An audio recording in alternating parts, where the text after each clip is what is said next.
وشفيعنا وقلوبنا مولانا ومولى الثقلين جد الحسن والحسين أبي القاسم اللهم صل على محمد وآل محمد.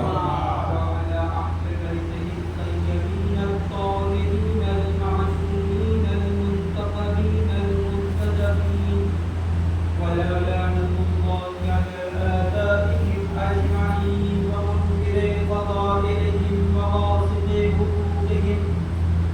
أما بعد فقد قال الله تبارك وتعالى في كتابه المبين قال رسول الله صلى الله عليه وآله وسلم إن الحسين مصباح الهدى وسفينة النجاة حسين مني وأنا من الحسين أحب الله من أحب حسين صدق الله. اللهم صل على محمد وآل محمد.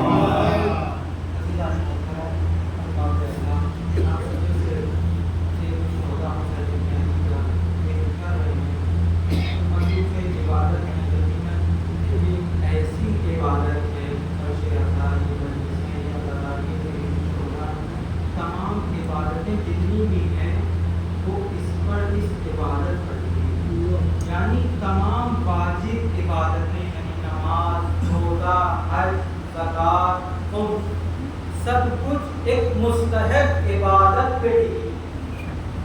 وہ کون سی عبادت ہے؟ ذکر حسین ابن علی، یعنی مستحب عبادتیں واجب عبادت پہ ٹکی ہوئی ہے۔ واجب عبادت جو ہے نماز، روزہ، حج اور زکوٰۃ سب جو ہم لوگ انجام دیتے ہیں یہ کس وجہ سے باقی ہے؟ حسین ابن علی کی وجہ سے۔ اور میں نے حدیث آپ کے سامنے نقل کی، حسین منی وعنا من الحسین، کیا ہم بارات کی ہوتی اور تقریباً ہمارے لوگوں کو یاد ہوگی، حفظ ہوگی ہے کہ حسین مجھ سے ہیں اور میں حسین سے ہوں۔ یہ رسول اللہ صلی اللہ علیہ وسلم اللهم صل على محمد وآل محمد.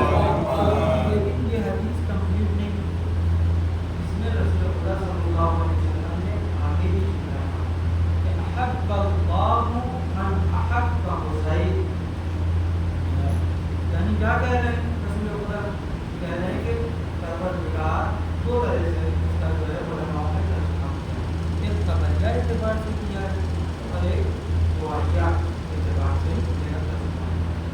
کیا کہہ رہے ہیں رسول خدا؟ پروردگار اگر دعائیہ اعتبار سے ہوگا تو اس طریقے سے اس کا ترجمہ ہوگا کہ اے اللہ تو اس سے محبت کر جس سے جو حسین ابن علی سے محبت کرتا ہے۔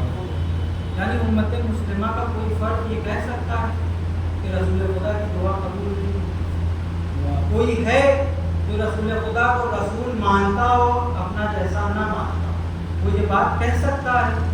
کوئی فرد اٹھ کے کہے گا؟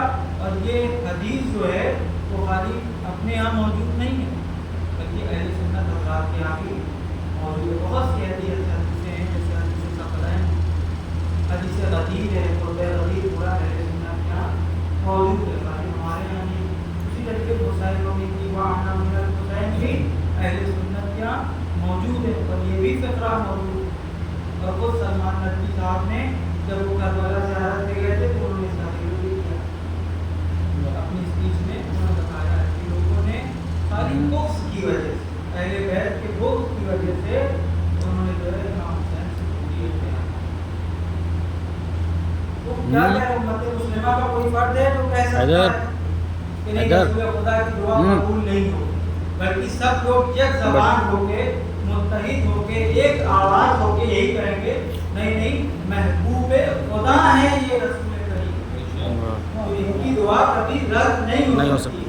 تو پھر جس کے لیے رسول دعا کریں کہ کیا ہوگا؟ یعنی کیا ہے؟ یعنی یہ حقیقت ہے کہ جس سے جو حسین ابن علی سے محبت کرے گا اس سے اللہ محبت کرے گا۔ کیوں؟ کیونکہ جو حسین ابن علی سے محبت کرے گا پھر وہ اللہ کے نزدیک ہو جائے گا۔ کیوں؟ کیونکہ خود جب مکے سے امام حسین علیہ السلام نکل رہے تھے، میرا ٹاپک یہی ہے کہ فَلْيَرْحَلْ مَعَانَا،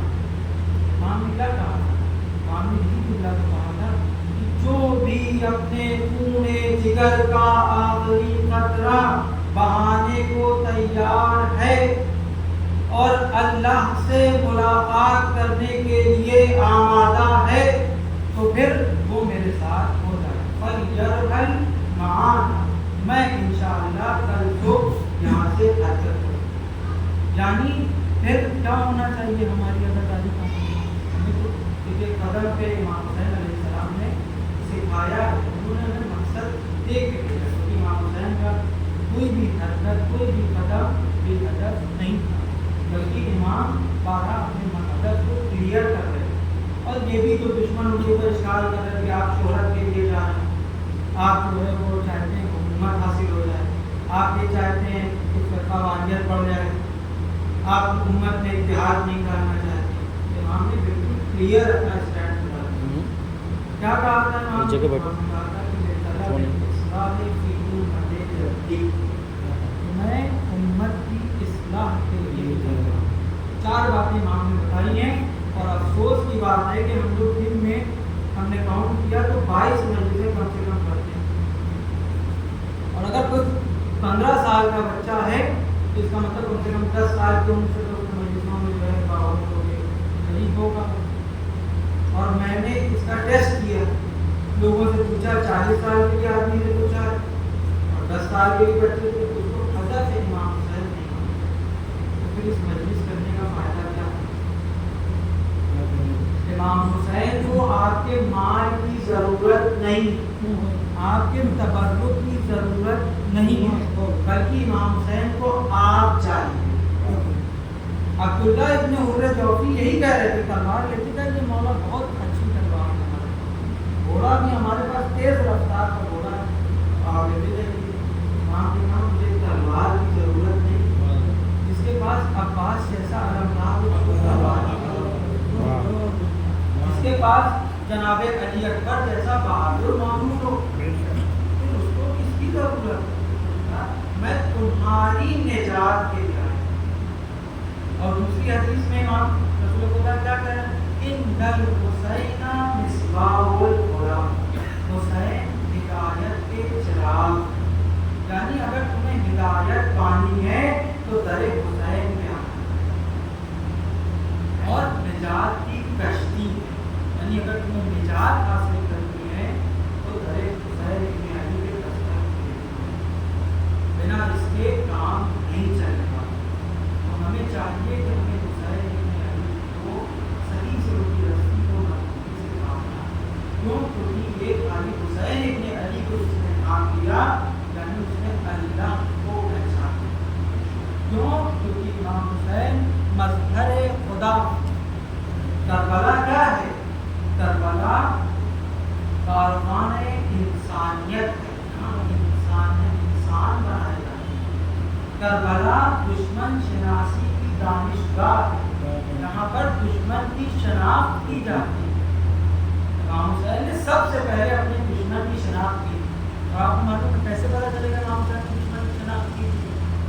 خود مسجد نبوی میں جب معاویہ مرا، فاصلے جہنم ہوا اور یزید حاکم ہوا تو اس نے کیا کہا گورنر کو، مدینے کے گورنر کو خط لکھا.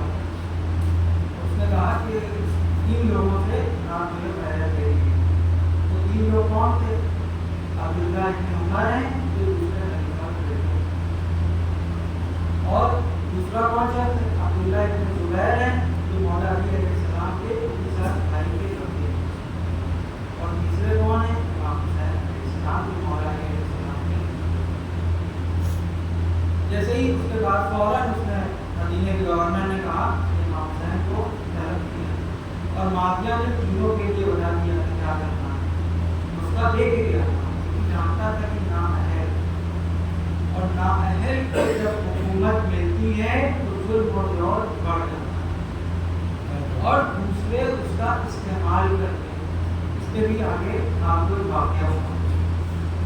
تو کیا کہا؟ جیسے ہی آیا عبداللہ کے زبیر امام حسین دونوں کر رہے تھے. امام نے امام جیسے آیا آپ دونوں کو گورنر نے بلایا پہنچیے فوراً عبداللہ کے زبیر بتا. کیوں؟ کیونکہ انہوں نے دشمن کی شناخت پہچان وغیرہ کی رات میں